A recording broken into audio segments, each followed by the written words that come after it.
Oi, voltamos para o nosso terceiro momento da aula de hoje, de segunda-feira, dia 16 de novembro de 2020.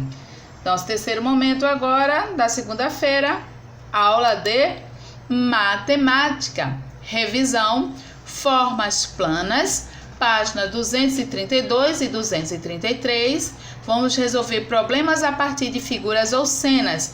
A atividade vai ser das páginas 238 a 240. Então, vai ser 238, 239 e 240.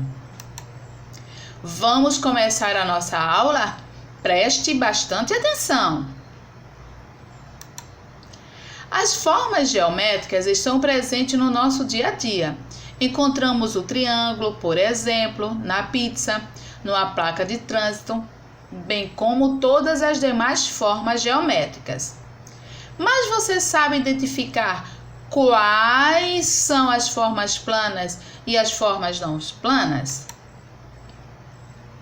Para começar, é preciso compreender que estudamos as formas geométricas em geometria, que é o campo da matemática.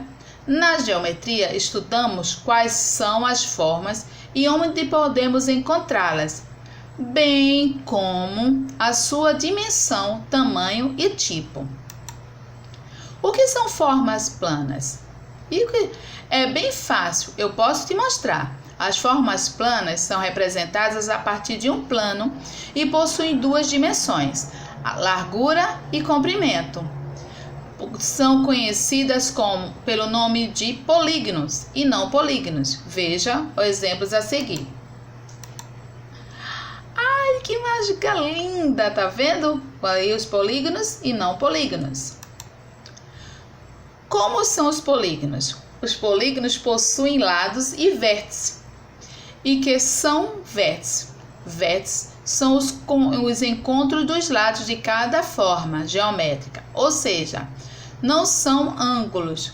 Veja na imagem abaixo, que é a imagem a seguir, o que as vértices são representadas por pequenas bolinhas azuis, ou seja, toda vez que as linhas se encontram, formam vértices. Essas bolinhas azuis aqui, ó, são as vértices.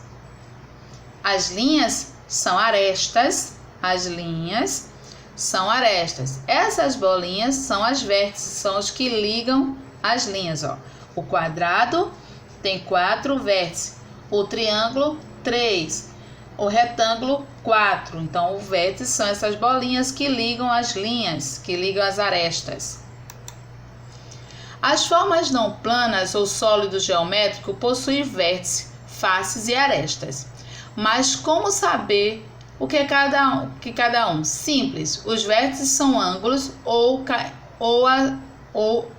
cada figura. Encontros de cada linha. As arestas são as linhas. E as faces dos sólidos geométricos são os seus lados. Então, ó, face é o lado, certo? Arestas são as linhas e os vértices são os pontos que ligam. Faces. Então, eu digo aqui que essa primeira figura, ó, um dadinho.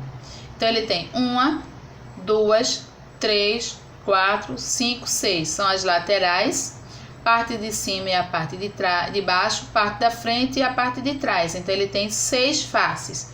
Quantas arestas? Arestas são as linhas. Então, tem 1, 2, 3, 4, 5, 6, 7, 8, 9, 10, 11, 12. E quantas vértices? 1, 2, 3, 4, 5, 6, 7, 8. 6 faces, 12 arestas e 6 vértices. Podemos classificar os triângulos de acordo com o tamanho de seus lados, podendo ser escalenos, isósceles ou equiláteros. Vamos ver cada um deles.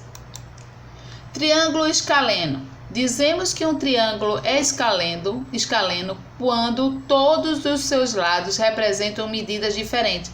Nenhuma medida aqui, nenhuma linha dessa, nenhuma aresta dessa tem a mesma medida, são tamanhos diferentes.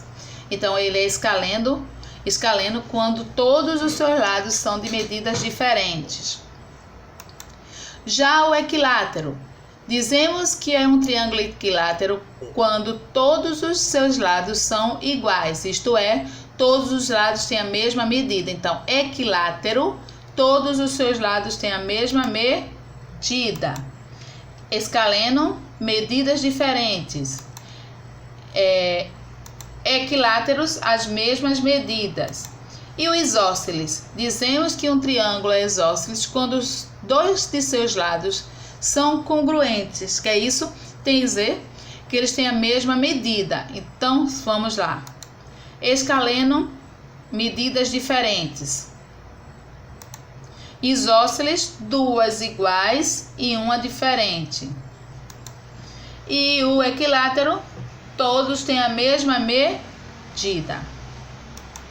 Vamos lá para os problemas a partir de figuras ou cenas. Observe a sequência em que os triângulos pequenos de um mesmo tamanho estão organizados e escreva o numeral que indica a quantidade de triângulos pequenos de mesmo tamanho da próxima figura da sequência. 2. Quantas figuras planas você consegue visualizar no emaranhado a seguir? Então, tem uma figura aí que vocês vão identificar. 3. Observe este tabuleiro de um jogo muito conhecido e divertido, o Resta 1. Tem a imagem aí no livro de vocês. Agora responda. Imagine que cada ponto onde as peças estão colocadas é um vértice. Vértice é os pontinhos. Quantos quadrados pequenos podem ser formados se ligarmos os pontos? 4. Dona Formiga faz o seguinte percurso do formigueiro até o jardim. A. Quantos quadradinhos Dona Formiga precisou andar para chegar a seu destino? B. Vamos descrever a trajetória de Dona Formiga.